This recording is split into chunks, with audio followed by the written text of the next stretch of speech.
Next type of tissue is glandular tissue.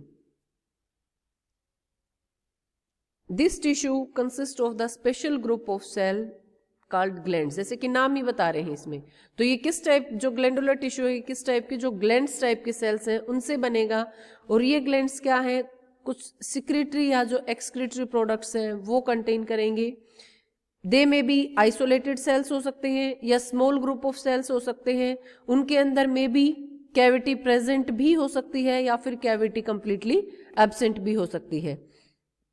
इस type के जो ग्लैंडुलर सेल्स है, जो ग्लैंड सेल्स होती हैं, उनकी जो सेल वॉल होगी that is thin, consist of cellulose having the protoplasm. There are different type कि उसका जो अराइज है वो कहाँ पे है, तो मेनली उसको 2 कैटेगरीज में डिवाइड करते हैं हम, basic depending upon their presence. अगर आउटसाइड में है प्लांट टिश्यू के दैट इज एक्सटर्नल, और इंटरनल उसमें है एनाटॉमिकल इंटरनल प्रेजेंट है तो that is called as internal glandular tissues.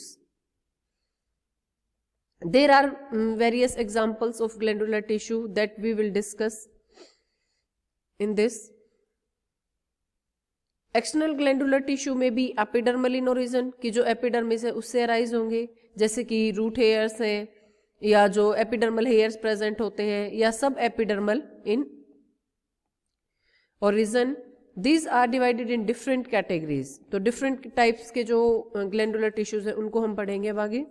First है glandular hairs, these are the external glandular tissues. तो जो भी हेयर लाइक स्ट्रक्चर्स हैं that are arise from the epidermal layer. जो ये यहाँ पे जो दिखाए हुए हैं डिफरेंट स्ट्रक्चर्स है, किसी में ऐसे पेपिलेट है, किसी में कॉनिकल है, किसी में यूनिसेलुलर है, किसी में मल्टी सेलुलर। यहाँ पे देखो जैसे यूनिसेलुलर है, यहाँ पे मल्टी सेलुलर है, सेप्टेट है, पेपिलेटेड है। तो दे में भी यूनिसेलुलर और मल्टी सेलुलर। जो सेल वॉल होंगी दैट आर थिन और थिक, दोनों टाइप की हो सकती है। यहाँ पे आप देखोगे जैसे थिन सेल वॉल है, यहाँ पे थिक सेल वॉल है। लिविंग साइटोप्लाज्म है, डिस्टिंक्ट न्यूक्लियाई है। Some example of glandular tissue, जो डिफरेंट टाइप्स के जो हमने हेयर्स दिखाए हैं, और हेयर्स के भी फिर फर्दर टाइप्स हैं। जैसे फर्स्ट है स्टिंगिंग हेयर्स।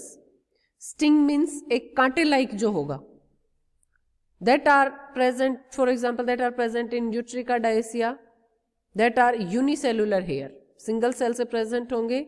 और प्लांट के किस किस पार्ट में होंगे, जो लोअर सरफेस होगा लीव्स का और जो यंग स्टेम होंगे, इस टाइप के जो है स्टिंगिंग।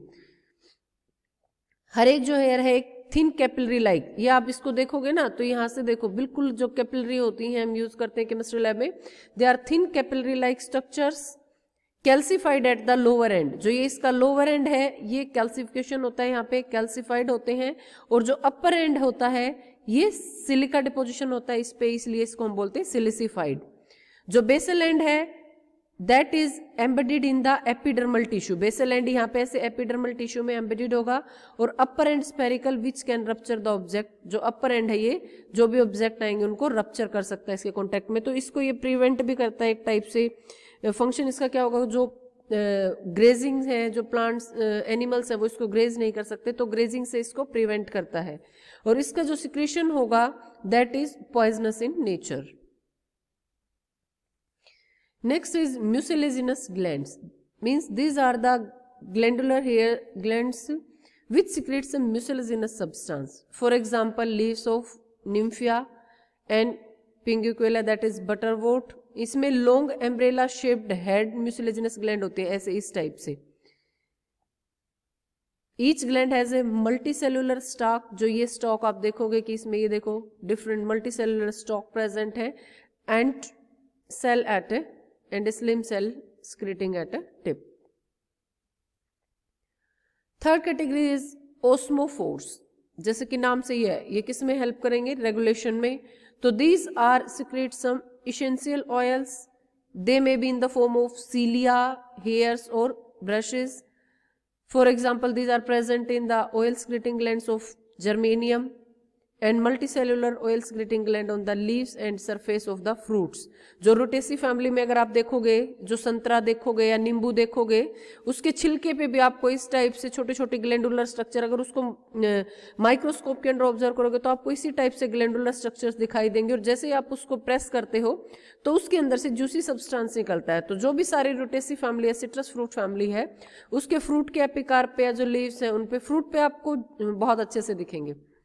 तो इस टाइप के स्ट्रक्चर्स दिखाई देंगे। Next is नेक्ट्रीज।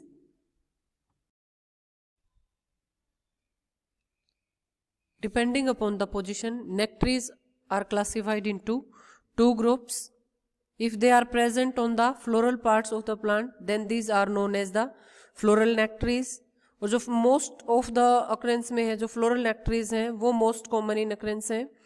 Example of floral nectaries are petals of ranunculus, या below the ovary disc of Rutaceae. जो रुटेसी में आप ओवरी डिस्क देखोगे उसमें इसी टाइप से आपको नेक्ट्रीज दिखेंगी, या at the basis of the stamens of the Brassica, yellow colour के छोटे छोटे डॉट लाइक स्ट्रक्चर्स होंगे, that are also नेक्ट्रीज।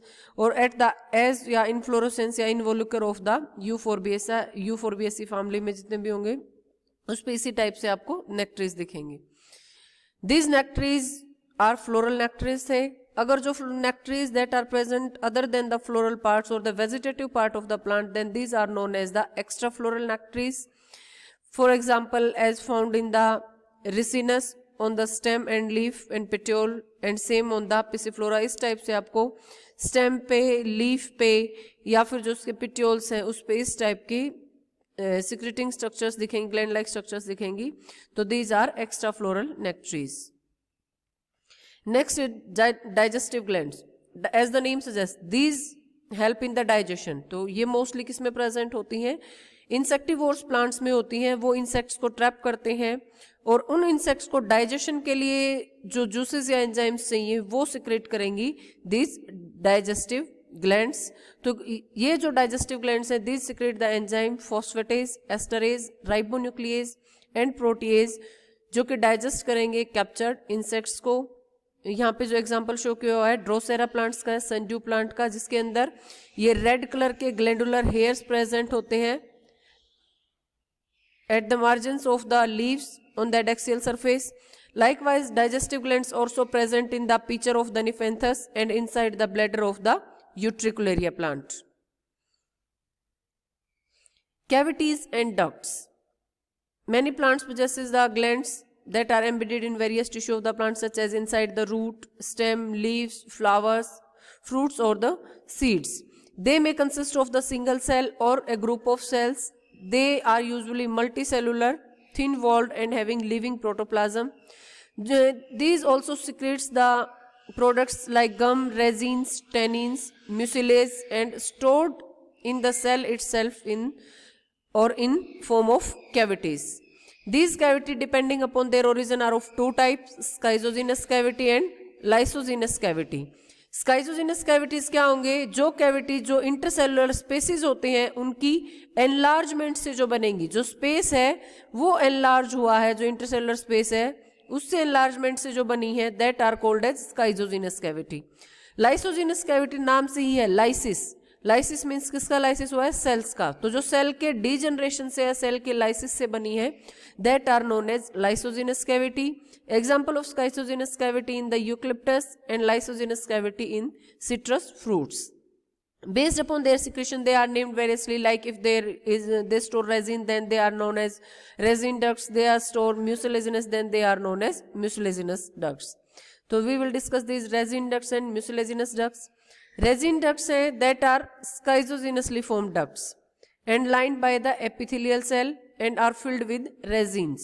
For example, जब हमने जिम्नोस्पर्म्स पढ़े हैं अर्लियर सेमेस्टर्स में, तो उसमें पाइनस की निडल का हमने बनाया है। पाइनस के डिफरेंट जो सेक्शन है स्टेम के, स्पेशली निडल में हमने देखा है उसमें डिफरेंट इस टाइप की स्ट्रक्चर्स आपको दिखेंगी। तो ये क्या है? रेजिन डक्ट्स होते हैं पाइनस में या अगैथिस में। Likewise mucilaginous ducts in cycas stem that secrete the sago of कॉमर, that secrete the sago and that is have commercially important. This is the showing the resin ducts in the pinus. Next, oil glands. These type of glands mainly present in the plants that are oil secreting plants like Brassica family, Rutaceae family, Apiaceae family, or the seeds and fruits of the cinnamon. These are also present in the endosperm of the Arachis or Ricinus that secretes the groundnut oil or castor oil. Hydrathoids, these release the water in the form of liquid droplets, क्योंकि stomata से जो transpiration होता है वो vapour की form में होता है. Hydathodes are like water stomata which secretes the water in the form of droplet, and this phenomena is called as guttation. और मोस्टली जब ह्यूमिड एनवायरमेंट होता है, जब एनवायरमेंट में ह्यूमिडिटी होती है, ह्यूमिड ट्रॉपिक्स में, this is the common phenomena shown by the plant. Gutated water contains the salt, sugar, amino acids and other organic substances. और ये गटेशन की प्रोसेस मोस्टली कब होती है? जब ट्रांसपिरेशन जो रेट है वो डिक्रीज हो जाता है अंडर द, जब भी ह्यूमिड कंडीशन होंगी तो ट्रांसपिरेशन का रेट क्या है? डिक्रीज हो जाता है. और ट्रांसपिरेशन का रेट डिक्रीज होता है बट जो रूट प्रेशर है वो इंक्रीज होता है, तो उसकी वजह से जो गटेशन की प्रोसेस है वो होगी possible. This is the structure of hydrathoids, leaf with a guttation droplet. This show the cuticle, palisade parent. This is the structure of a leaf showing hydrathoids, bundle sheath, and epithelial thin walled parenchyma. This is the pore, this water cavity, and these are the other anatomical part of the leaf. This is the structure of hydrathoid. This is water stomata. This is substomatal chamber, epitheme, vascular endings, vascular tissue of the leaf and the leaf epithelium. Thanks. With this we complete the secretory tissues.